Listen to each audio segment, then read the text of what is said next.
All right, so now we're live on Facebook. And I'm gonna come back here to Zoom and I'm gonna admit.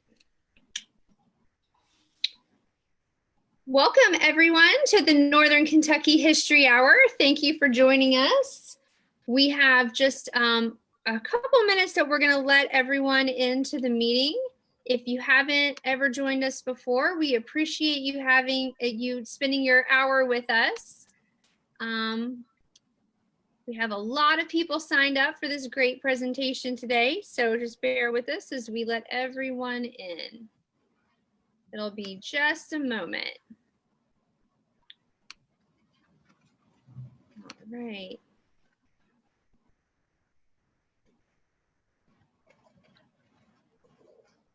Okay. Oh, a couple more. Excellent. Well, I'll go ahead and get started. My name is Tara Johnson Nome, and I'm one of the trustees at the Behringer-Crawford Museum, which just means I'm a volunteer. But my husband Shane and I put this little project together called the Northern Kentucky History Hour because we are fascinated by Northern Kentucky's history, and we felt like a lot of our community would like to know more as well. And it turns out that we were right. We have loved the response so far. Thank you. There's several of you that have been with us on every single one of the episodes to date. This is number 5. So thank you so much for your support and support of the Behringer-Crawford Museum. If you're not a member yet, we certainly would invite you to become a member of the museum, and you can go to our website, bcmuseum.org, to learn more about that and to learn more about all the awesome programs that the museum provides and about some of the ways that we are functioning in this new remote world. We do have plans to restore in-person services in the not too distant future in a more limited way. So definitely refer to our website for more information.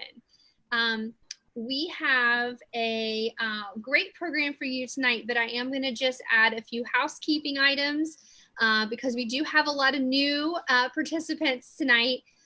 First of all, I will be muting everyone. And so we just appreciate that if you would like to ask a question or make a comment, we would love to see those. And you can make those in the chat feature. So on the side of your screen, maybe at the top, maybe the bottom, there should be a place where you can see the word chat in a little dialog box. You can click on there, you can see what other people are saying, and you can add your own questions. And then throughout the presentation, I'll be taking notes. And then at the end, I'll be able to ask Jeannine your questions. So that's how you can communicate on this. We are also streaming live on Facebook right now.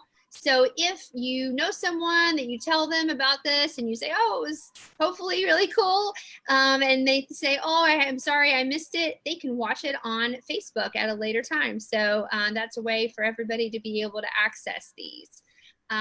If you are showing your video, that's fine. Just as a reminder though, we can all see you. So if you wanted to turn that off, you can. Happy to see smiling faces and nods during the presentation though. So feel free to leave it on if you prefer, whichever your choice is. And let's see what else. Oh, I certainly want to thank all the supporters of Behringer-Crawford Museum. In addition to our members, we have standing support from the City of Covington, the Kenton County Fiscal Court, ArtsWave, the Kentucky Arts Council, and the Carol Ann and Ralph V. Hale Jr. U.S. Bank Foundation. We are as well as the Northern Kentucky Sports Hall of Fame. So we are very thankful for their support and yours. All right, I am going to get us started.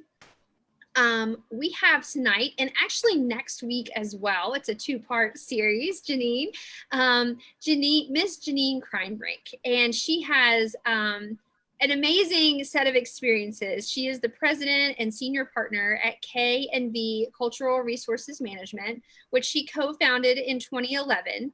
She's combined her career in both cultural resource management and also conducting educational and public programs in archaeology, preservation, and history. She began her career in archaeology at Northern Kentucky University and in volunteering at Behringer-Crawford Museum. She's been an associate archaeologist at the museum since 1981. Ms. Kreinbrink began a full-time career as an archaeologist in 1986, working on urban archaeology in Covington.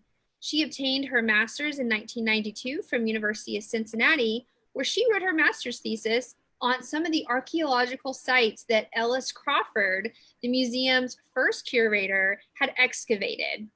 And Jeannine also helped found and has served on the board of the James A. Ramage Civil War Museum that's located in Fort Wright. And we are thankful that they are helping co-sponsor tonight's event. She serves on the board of the Friends of Big Bone as well. And Jeannine and her co-author, Dr. John Rockaway, wrote the successful National Natural Landmark application for Big Bone Lick, which was listed in 2009. For many years, Jeannine has also taught as an adjunct professor to the anthropology and history departments at NKY.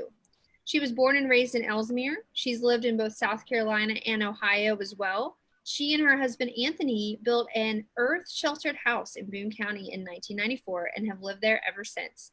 Their daughter and her family live in Austin, Texas. So, Jeannine, we are so happy to have you tonight. Welcome. Thank you.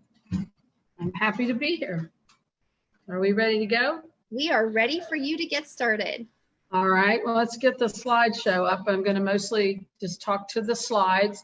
We do have a trivia question of the day that we will ask during the talk, and then we can answer it at the end. All right?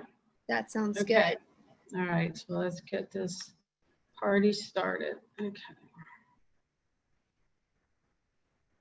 Share.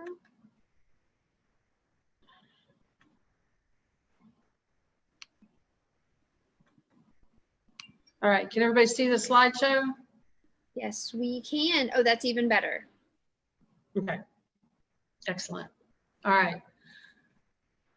So the title is Citizens for Labor, Soldiers for Battle, Northern Kentucky and the Civil War. And I'll start with a quote that's now blocked by a screen, so I can't read it, but it says, "In coming time, strangers viewing the works on the hills of Newport and Covington, Kentucky will ask, who built these entrenchments? You can answer, we built them. If they ask who guarded them, you can reply, we helped in the thousands. If they inquire the result, your answer will be, the enemy came and looked at them and stole away in the night." That's not the trivia question, but I'm going to answer in a minute who said that. General Lew Wallace spoke those words in September 1862, and they summarized the history of this fortification system in just a few words. Unfortunately, most people in Northern Kentucky have no idea why Wallace said that or when. Some people have wondered why Northern Kentucky has towns called Fort Wright or Fort Mitchell or Fort Thomas, and perhaps never heard of them at all. Well, during the Civil War, of course, the Union Army built and maintained the fortifications that dot the landscape here in Northern Kentucky and also in Cincinnati. They served their purpose through the war and were quietly abandoned in 1865, where they quickly passed into local legend and over the decades were largely forgotten until probably 1960s when a man named Chester Giesland went out to try to find them again.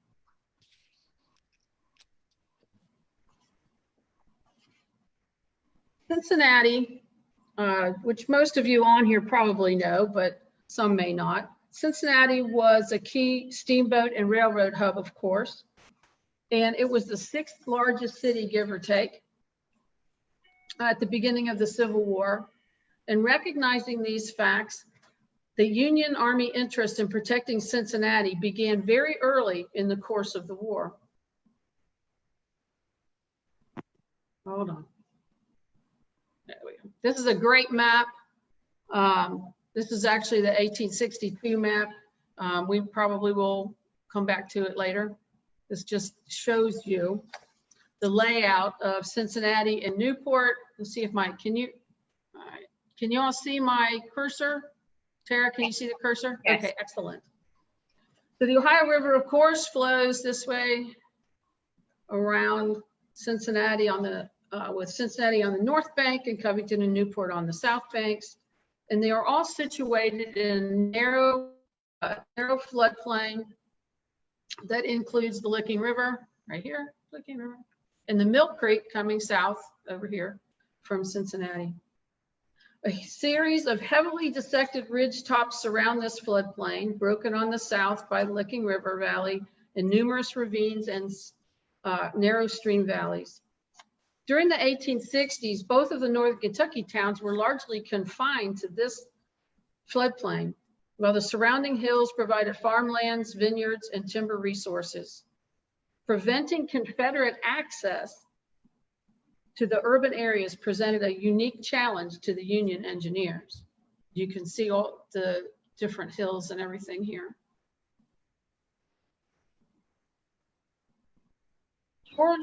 General George McClellan sent Lieutenant Orlando Poe, here in the slide, of the U.S. Army Topographical Engineers to Cincinnati in May and June of 1861 to begin mapping the area for defensive purposes. By September of that year, Brigadier General Ormsby Mitchell assigned another man, Colonel Charles Whittlesea, to organize and begin construction on a series of defenses on the south side of Cincinnati. Whittlesea arrived on September 23rd, 1861, with a map, a very preliminary map made by Poe, but no defensive plan or description, so he had not started on building any fortifications. Whittlesea's task was to design a fortification system to protect the southern approaches to Cincinnati. He carefully chose the locations of this first series of fortifications. They were spaced across the northern Kentucky ridgetops from what is now Ludlow to Fort Thomas, and he focused on putting them above vulnerable roads and valleys. The following quote is from Whittlesea's report to General Mitchell and describes in his own words how he organized and implemented his plan for a cohesive defensive system. The map you're looking at is actually a map from 1861. And if you tune in next week, we will tell you how we found this map because it was lost for a very long time. Whittlesea said, "The line I have selected extends in the rear of the cities of Newport and Covington from the Ohio River at Pleasant Creek, 2 miles below Cincinnati, to a point which is 7.5 miles above, so it goes across. It occupies the summits and ridges of the hills, which rise 360 to 420 feet above low water and is 8 miles in length. It occupies the mountain crest, which good roads can be easily made from battery to battery." So he finished 8 on the Kentucky side, including Fort Mitchell. And we'll talk more about those next week as well. And he said, 10,000 men in the present state of our works, properly supplied, would in my judgment baffle the attack of 5 times their number. When they shall have been strengthened in the manner I propose, I am confident that no opposing general would think of approaching them with less than 100,000 men in a siege train. Whittlesea was confident, if nothing else. So he built Fort Mitchell and 7 cannon batteries on the Kentucky side. And I'll see if I can remember if I can name them all, but Battery Coombs, one that was abandoned, Battery Perry, Fort Mitchell, the one that becomes Battery Hooper, which is Kyle on this map, the second arrow, and then Brickyard, which was not built, and Quarry, which was built. And he also built the one that is Tunnel Battery and BatterySchaller in Campbell County, and Battery Holt, which is also in Campbell County. So tune in for next week because we'll talk more about Colonel Whittlesea next week. All right. We're going to do a little background history here on this map, which shows the map of Kentucky, and you can see the red arrows with a circle around Perryville and arrows going over toward Louisville and one up to Cincinnati, just to give you a frame of reference. So in the summer of 1862, Confederate forces entered Kentucky with the goal of occupying the Commonwealth. After the battle at Richmond, the Confederate forces occupied Lexington and Frankfort. The Kentucky government fled to Louisville, where they were heavily protected by Union troops. Northern Kentucky and Cincinnati came under pressure of attack in late August 1862. General Horatio Wright, commander of the Union Department of the Ohio, ordered General Lew Wallace to Cincinnati in late August to organize a defense against a potential attack from inside Kentucky. Within the space of a week, Wallace declared martial law in Cincinnati, Covington, and Newport. Wallace placed a man named Major James H. Simpson, who is up there in the upper part of your screen, of the United States Engineers, in charge of preparing the defensive fortifications. Simpson requested the assistance of Whittlesea, who had recently retired and moved back to Cleveland, but he came back down to aid Simpson.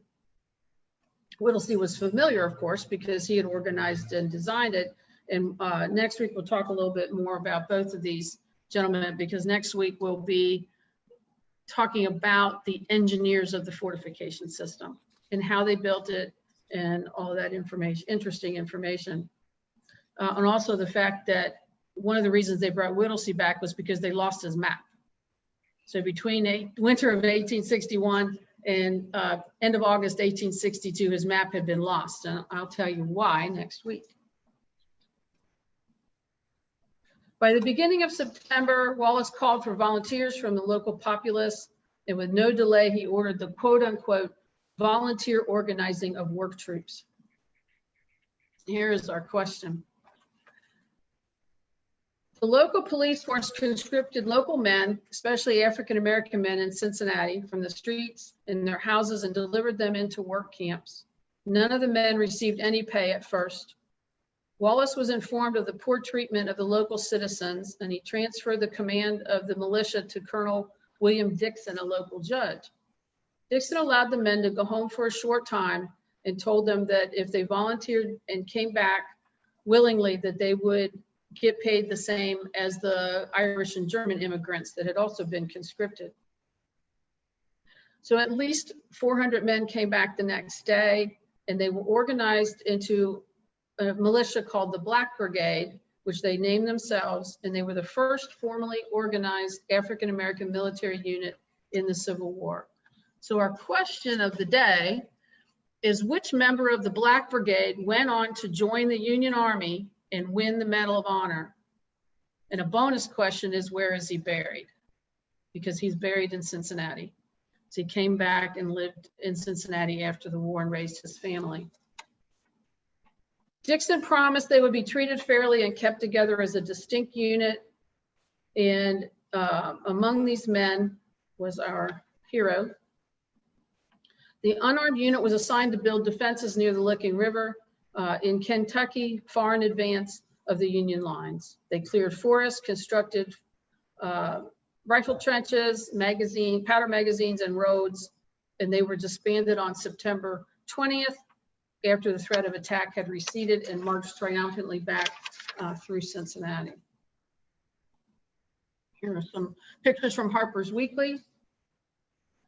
Space of a few short weeks, they had dug miles of rifle trenches, felled miles of trees. They cleared a path 2,000 feet wide from Ludlow to Fort Thomas. They cut down every single tree in that entire distance. So now it spanned all the way to Fort Thomas. This is a scene also from Harper's Weekly that is supposed to be around Fort Mitchell. So the teeny little up here, that is supposed to be Fort Mitchell. So presumably we're looking south from Fort Wright, probably where I-75 comes through, right about here, to the south. This is a close-up of the 1877 map showing the 5 Mile House. Here, arrow, there we go. There's the 5 Mile House. Turkey Foot Road, see where my arrow is, now comes in here, did not exist at the time. This is Buttermilk. And this is Orphanage Road here. And this is now Barleycorn's 5 Mile House. Confederate troops under the command of General Henry Heath reportedly advanced within a few miles of Fort Mitchell in Kenton County. Scouting reports told them of the impressive ring of forts and the squirrel shooters or local sharpshooters who were guarding them. Heath pulled up his troops and waited for instructions. Proceeding north along US 25 or Dixie Highway or Lexington Turnpike, it was then known, they stopped near now US 25 and Turkey Foot Road. Here, the 5 Mile House, which had the spring-fed lakes, which are still there. Additional scouting reports told Heath of the impressive string of fortifications in the presence of probably at least 40,000 soldiers or more. They were there between September 10th and September 12th, 1862. There was a small skirmish between the 104th Ohio Infantry and the Confederates that resulted in the death of 4 Union soldiers out on the forward picket lines. Confederate command soon realized they were vastly outnumbered. While Heath waited for word of what to do in northern Kentucky, Confederate General Braxton Bragg was being attacked by Union forces in southern Kentucky. Heath was ordered south to help Bragg. Harassed by Union cavalry, Heath and his troops withdrew southward, ending up at the Battle of Perryville in early October. The Confederate Army retreated after that battle and it did not return in strength to Kentucky except for periodic troops by General John Hunt Morgan and other smaller groups of Confederates who were out to cause trouble. This is a scene of the return of the Cincinnati militia marching back through Cincinnati, probably on or after September 20th. They stayed on the picket lines for at least a week or more. Well, of course, hindsight's 2020. We know that they were never coming back, but the Union Army had no idea that they would not be invaded again. So Simpson proceeded through the winter of 1862 and all the way into the summer of 1863 to finish the fortification system. And here is the 1877 map. And you can see, oh, go back. There we go. Here is the 1877 map that was published in a very large book of all of the military maps from the Civil War. And if I can get my arrow to show back up, here is Bromley, and we follow the line across. Fort Mitchell right here. Fort Wright, if you'll notice, is ahead in front of the rest of the line, and that's because they realized they had a gap in their enfilading crossfire, so they built Fort Wright. So Battery Hooper and the Ramage Museum somewhere in here. We come over here, we jump across the Licking, and we come across all the way over here. Fort Whittlesea is at this end. BatterySchaller and Battery Holt, which are still there. And there's Major Simpson again. Reports in the summer of 1863 by Captain McAllister, who was an aide to Major Simpson, detail the status of the fortifications. Several major forts, such as Fort Wright, were not constructed until 1863. All were finished or upgraded by that fall. Simpson followed up with a report in 1864 where he detailed the completion of everything and their status and explained why he named each one of them. And we'll talk about that next week too. According to his report, they sodded each one and placed wood revetments along the interior. They were periodically visited and improved by the Union Army throughout the rest of the war. They were occupied. Not all of them were occupied all the time. Battery Coombs had barracks, Fort Mitchell had barracks, Whittlesea had barracks, Shaler had barracks, and they had Camp King down in Latonia. And all of the other ones, they walked out every day and they went back to the other camps at night. The other ones did not have barracks. So at the end of the war, in the spring of 1865, Simpson made his last inspection. They gathered up all the cannon, which they had kept active. And there's some fun newspaper, I guess like legal ads that they would put in the paper, and they would say, we're going to shoot the cannon off on Thursday, so don't be afraid. So that they would know that it was just practice, because they had to keep the cannon operational. There had been renegades coming through in 1864, stealing horses and food, where they were complaining to Simpson about, make sure everything is still organized and staffed.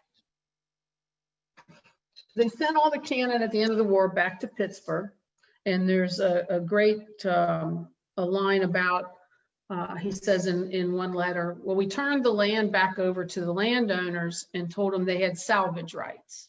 So over the piles of dirt and wood revetments that had been there, the land that had been taken from them for 3 or 4 years. And so they gave it back to them in May of 1865. At least one landowner, the owner of the Thompson Winery, which became the Monastery Winery, he filed a claim against the U.S. government because they'd cut down all his vineyards and his orchards in the fall of 1862. And he did get some money back. So after 1865, the land goes back to farmland, into pasture. People report playing on them. My grandfather grew up on Highland Pike, and he talked about playing up on the hills as a child and seeing the different forts. Many of them got claimed by development, of course. And we'll talk about which ones are still here and all that next week and their status. But now I want to cover just a little bit. How am I doing on time? I have no idea. Tara, am I good on time? Yes, you're fine. It's 7 o'clock. Oh, cool. Okay. All right. I want to talk a little bit about some of the archaeology. We were able successfully to get Battery Bates and Battery Coombs, which are in Devou Park, listed on the National Register, finally in 2018. Only took us 30 years. But we finally did it. So I want to talk just a little bit about what we have found on the archaeology. We're going to start with Battery Bates. There's Battery Coombs over there on the right. We've never excavated at Battery Coombs. We're pretty sure we know where it is. We kind of keep it a secret because as far as we can tell, no one has even the collectors can't find it. It's out on the river side of the hill in Devou Park. And it's very overgrown out there. So we try to go in the winter if we're going to go look for it. The Battery Bates, and this is some Lidar image. If you've never seen Lidar, it's amazing. So talk about the Lidar for a minute. This is, I think it's a 5-foot contour Lidar, and Lidar is a fascinating new way of looking at contours, and they take like 1 million photos and then they kind of strip away the trees that leaves the landscape, and you can see the arrow pointing right there at that little U, and then I've got it blown up here on the right. That's Battery Bates, plain as day, that you can see on the Lidar image, and you can see all the other little lines and things coming down from it. There's the path. This is a rifle trench. It turns into the path. Some forward paths over here. If we go over to here, we can follow the military road all the way out to this outer ridge, and Coombs is somewhere over in this vicinity. Some of these other lines, that's a fence line, a very old fence line going north-south right through here. These are just erosional things. So lots of interesting things show up in the Lidar. So the interesting thing, lots of interesting things about Battery Bates and Battery Coombs, but part of it is that Battery Coombs was built in 1861. It was one of the first ones built. Battery Bates, on the other hand, was built sometime after September of 1862 and before the summer of 1863. So it would provide an excellent comparison between the construction methods of the two engineers in the two different time periods. So we did some excavations. This is a view of Battery Bates. You can kind of see, I'm standing down there at the far end, but you can kind of see the earthwork there. We did excavations at Battery Bates in 1981, 1982, and 1995 as part of different junior curator programs through Behringer-Crawford. And the students spent a couple weeks each summer climbing up the hill, carrying all their equipment. And we did a lot of different test units. We were looking at the military road, which I don't know if I've got a picture of it. We'll see here in a minute. Still doesn't have any trees growing on it, this old road. So we did a test unit through that and found that it was made out of really hard packed clay, which was still inhibiting growth. We put trenches in through a rifle trench and found that it was just dirt. We didn't find anything else. We did some behind Battery Bates, so to the left of this picture. Found one small cluster of lead and cinders and wood charcoal, like maybe they had been melting lead for bullets. We also found horizontally placed logs along the interior base of the earthwork, so that's through this area here. So we did show that it had a wood revetment or an upright wood wall at one point on the inside.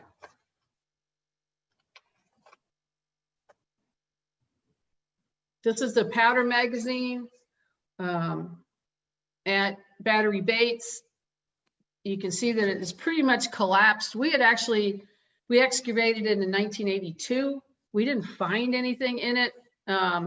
I suspect maybe collectors a long time before that might have dug it out. And before us, we left a Coke can in the bottom of it and covered it back up again.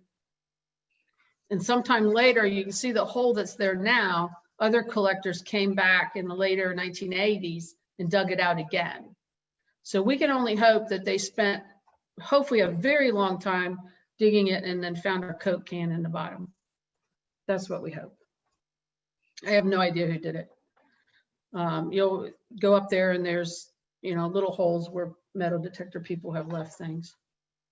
Okay, we're going to move on to Battery Hooper, which is over at the James Ramage Civil War Museum on Highland Pike. And this is a picture of the engineer's drawing of that made by Simpson. And it's kind of facing to the southeast down there on the edge of the hill. And this is the remote sensing that we did. We found stone foundations for the powder magazine, which you kind of see. Oops, I'm pointing at my screen instead of using my mouse. It's not going to do you any good. Ooh, there it is. Okay, so the powder magazine, and this is a dry well or a little cistern where they collected water. And then there's a stone wall comes through here. That's a revetment wall or retaining wall. Hooper was also built in 1861 by Whittlesea, and it was built according to military specifications. The size of the powder magazine foundation matches one of the sizes in a list of engineering parameters for powder magazines. And this can be compared to Battery Bates, where we found no evidence of stonework. Documentation of Battery Holt, which is over in Campbell County. We haven't excavated there, but there is stonework eroding out of the bottom of that fortification site. There's an aerial view that was taken after we had done excavating, and you can see the revetment wall here where we have left it uncovered. And this is that little lobe of the hill that was from the drawing, and there's the other lobe right there. So it matches pretty well. These are just some excavation shots. The long wall upper top and the bottom, and then the bottom right, I guess that'll be your bottom right too, is one of the corners of the powder magazine as we uncovered it.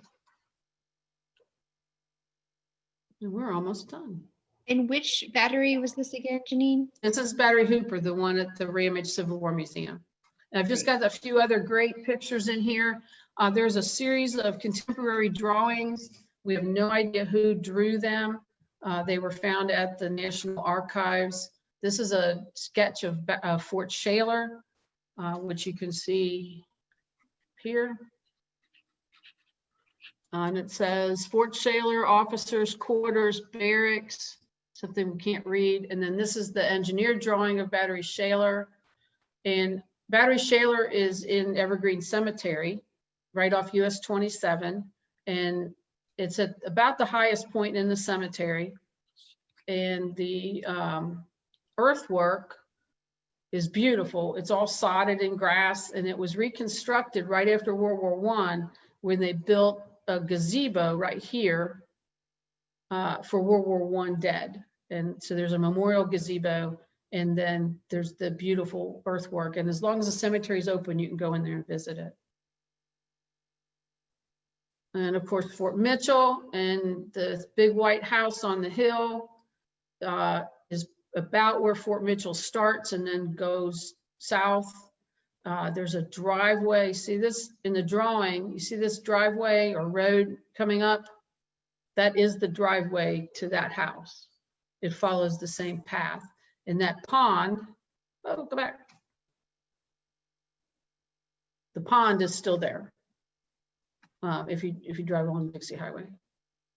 And then this is the drawing of Fort Mitchell.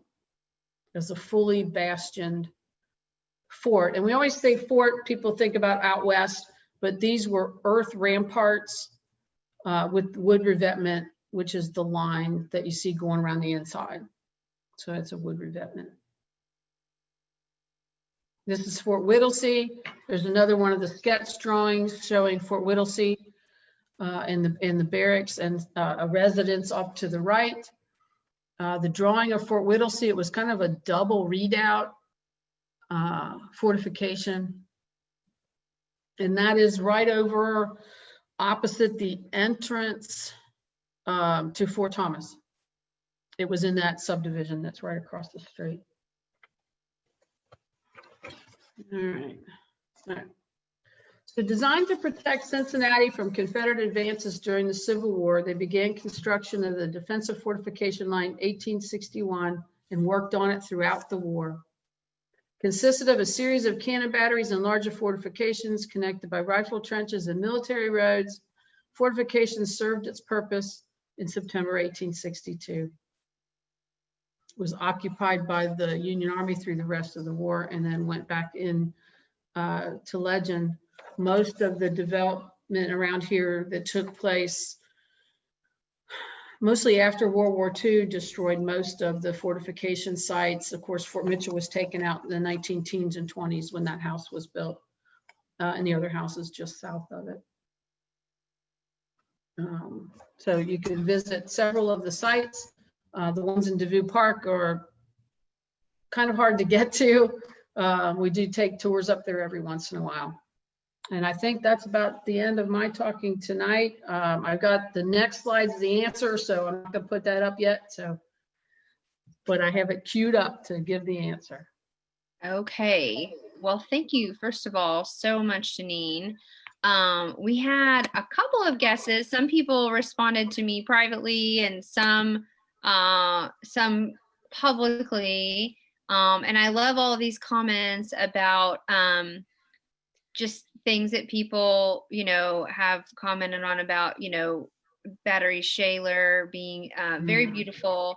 So I just love seeing the interaction. So thanks to everybody who participated. So why don't you go ahead, if you don't mind, and actually, so let me show, if you win tonight, if you're the first to answer either who the person was or where they were buried, you will get this little button. I don't know if everybody can see me, but it's a little Northern Kentucky History Hour button. So why don't you go ahead and tell us about the person from the Black Brigade that went on to be in the Union Army and then win the Medal of, or earn the Medal of Honor.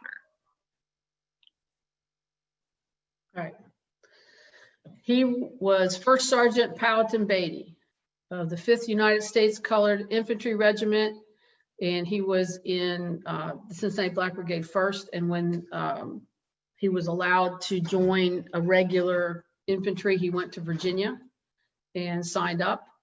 And he was awarded the Medal of Honor after taking command of his company at the Battle of Chaffin's Farm, after all the officers had been killed or wounded. He went on after that to serve in at least 13 other battles or engagements during the war. And he was made a brevet lieutenant, but it was never finalized before the end of the war. And he lived until 1916, and he's buried at Union Baptist Cemetery, which is up on the west side of Cincinnati. So if you go up the hill into Price Hill, it's up there. Is that where the historical marker is? That's at the cemetery. Mm-hmm. The marker is at the cemetery, and that's his family, and his marker is the flat one on the ground, the military marker that's with the flags next to it. And that his marker is, the historical marker is at the cemetery.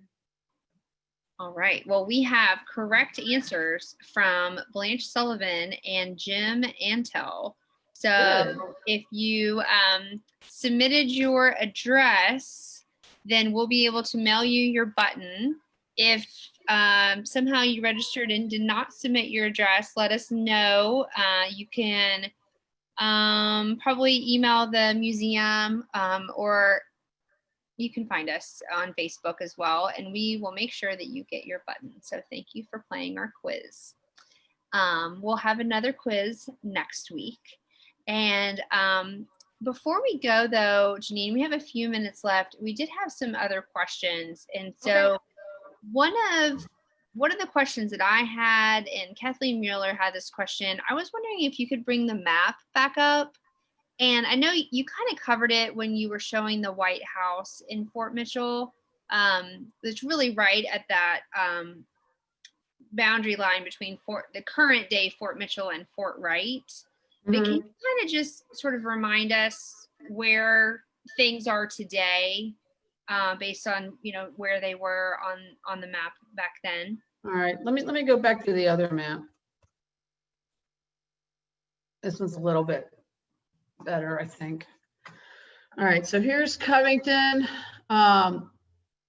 If you follow my arrow, here's the Dixie Highway. Here's the Big Bend, which is still there, coming up out of the Dixie Highway, up here into Fort Wright on the top of the hill. So the fortification system starts over here in Bromley, comes up on top of the hill. And the reason it's kind of weird, you think these aren't here. Why are these here? Well, this stream is called Pleasant Run, and it runs all the way from out here in Crescent Springs all the way down to the river in Bromley. And it would be like a back door in if the Confederates wanted to come down that valley. So Battery Bates and Coombs really are looking over this valley. Here's Fort Mitchell, overlooking the Dixie Highway. And then the line comes across and follows the line of the hill over here to the Licking River. And this is Route 17. So these were put for Route 17. We cross the river. Here's Route 9 and US 27, which also comes up from central Kentucky.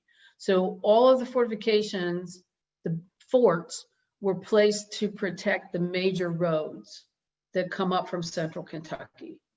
And then the smaller ones were put in between. Simpson's goal was to provide a line with full enfilading fire or crossfire, and also to cover all of those little roads, the smaller roads as well as the bigger roads.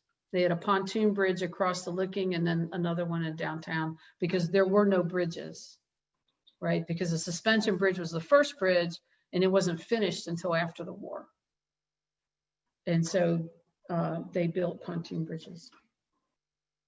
Very interesting. And you said that people, I mean, one of the Fort Shaler, you talked about, you know, the officers' quarters. So, you know, you talked about them being staffed basically from 1862 and then occupied for the rest of the war. So Yes. roughly how many people maybe would have been there, and they would have been camping basically? The 1861 to 1862, there were maybe 1,000. I don't know the exact numbers up till September of 1862, but certain multiple companies who would have been staying at Coombs, Fort Mitchell, down here in the valley at Camp King, and at that time at BatterySchaller, 1861. And there are diaries that talk about marching out to the different batteries during the day, where they would march out. And so then they would hang out there all day and then go back to their camps. They had tents. Some of the barracks are actually wood frame buildings because there are drawings of them. And I'll try to have some of those next week, some of the drawings and the plans for the buildings. When they were finished, they had at least 25 active sites. So that conceivably they could do mirror signaling or fires at night where you could see from one to the other, because like I said, they cut down all the trees. So Wow. they could see all the way across and send a signal probably pretty quickly from one end to the other. It's hard to imagine there not being any trees there. I know. Okay, looking for additional questions, and again, some really interesting comments in the chat. But just to make sure we get to everybody's questions, one question is the White House in Fort Mitchell that was really pretty much on top of the battery. Was that already privately held land, or do you know anything about the transfer of that land to allow the house to be built on top? The Union Army didn't buy the land, they just acquisitioned it. So they just pretty much showed up and said, we're using your ridge top to put our fort here, and we're going to occupy it until we don't need it anymore. And so all the private landowners lost the use of their land from anywhere from 1861 to end of May 1865. So after the war, they gave it back. So they still owned it during that whole time. And all those houses where Fort Mitchell was, those were all built probably 19-teens and certainly by the 1920s. So that whole strip that took out Fort Mitchell was probably one of the first ones to go. And then in Fort Whittlesea, I think those houses are also, some of them are newer, but I think that started in the 1920s, but certainly right after World War II. And then the rest have most been lost to subdivisions over the last 40 years. Gotcha. Okay. One more question, and thinking a little bit bigger picture here is and this will be our closing thoughts, is why wasn't Frankfort better protected? Frankfort did have forts. Okay. I don't know the answer to that. I know that when the Confederate Army came up through Richmond, Lexington, and Frankfort, the risk, there was no major battle. They just kind of ran through and took over. And I think that the Union Army just either wasn't prepared or didn't have enough troops to face them at that particular moment. I think they were more interested in protecting Cincinnati and Louisville. And they were much larger cities at that time, right? Yes. And I mean, Frankfort was small then just as it is now. Yeah. And all the major manufacturing was here or in Louisville. Yeah. And those they had to protect. And then is it correct that Perryville followed after they, were sent, I guess back south again? Yes, that was the first week of October. Okay. So 3 weeks later, they were at Perryville. And, one of the things to think about is that Perryville could have been here. I mean, it could have been in Louisville, or that battle could have been right here in Fort Mitchell. Yeah. If the Confederates had brought all of their forces and joined them on, brought them up here, that battle could have been here. As it was, it ended up being down there in Perryville. Gotcha. Well, I am definitely happy that we have one more week to talk about some of these things. We'll get some more details. And I have braved Devou Park to get up to Bates Battery, and it is very interesting to walk around. Yes. Not to the untrained eye, there's not necessarily a whole lot, but it was very interesting. For next week, Paul Weisenberger would like to know if there's any information about a skirmish in Sanford Town. And it looks like somebody's posted. I know Paul's asking that question. Hi, Paul. I'll make a note. We can talk about Sanford Town. Okay. Perfect. His and my ancestors both came from Sanford Town. Oh, perfect. Okay. Well, good. Well, before we go, I do want to just say a couple of closing things. Thank you again, Jeannine, and thank you for the time that I know that you took to put this together and for sharing this with us. We would, again, like to encourage everyone to go to the Behringer-Crawford website. If you have any questions about this program, we'll be posting the link to next week as soon as we have a chance. So that'll be on Facebook and then also on the museum's website. There's also something on the website right now where we can make our own history. And that is a chance for people to provide information about your experience during this time of quarantine. So just something that is kind of a way to be able to, capture the effects of today. So I'm getting a couple notices as I'm talking, so I'm a little bit distracted. There were a couple of other questions that I apparently missed, so I apologize to those individuals, and I'll keep track of that, and we'll be able to get to them next week, Jeannine, about the lithographs from Harpers, for example. So send them to me. I will. And I can try to answer them during the talk. Absolutely. Okay. I will. Let's see. And normally I talk about the person that's coming next week and give a little bit of bio of that person, but it's our own Jeannine Kreinbrink. So here, actually, we have 5 more minutes. So why don't we go ahead and just see if you know the answer to a couple of these. So again, I apologize. Okay. No How soon after the building of the batteries was begun were the lithographs of the building process published in Harpers? So was that kind of like real time-ish, as far as real time could be for Harpers, or was that kind of after they had already been up for a while?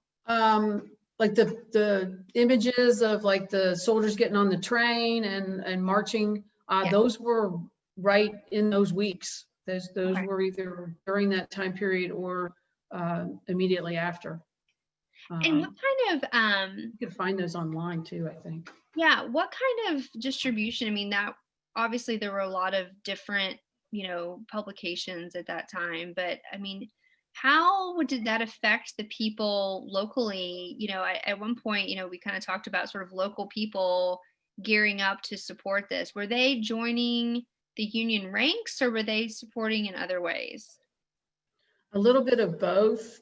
When they put out the call for short-term militia at the end of August, beginning of September 1862, that's where the squirrel hunters come from.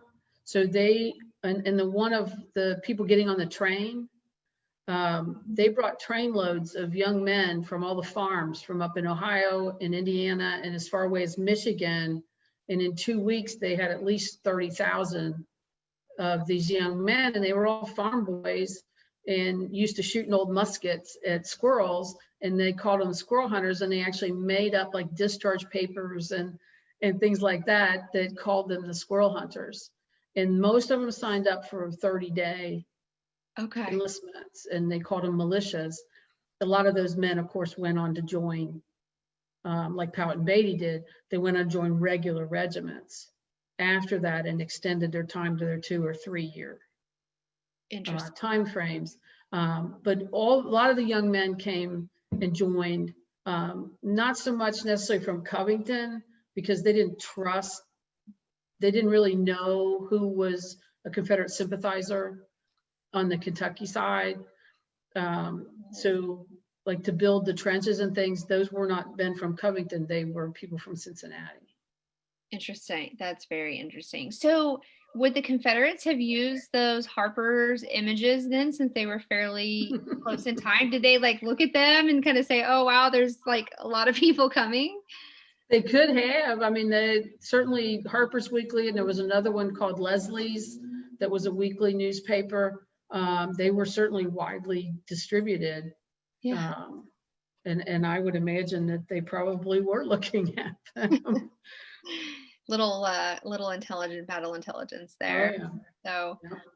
very interesting. All right. Well, our time is up. We thank you again. I will see you next week. Hopefully everyone here will join us. It's been a lot of fun.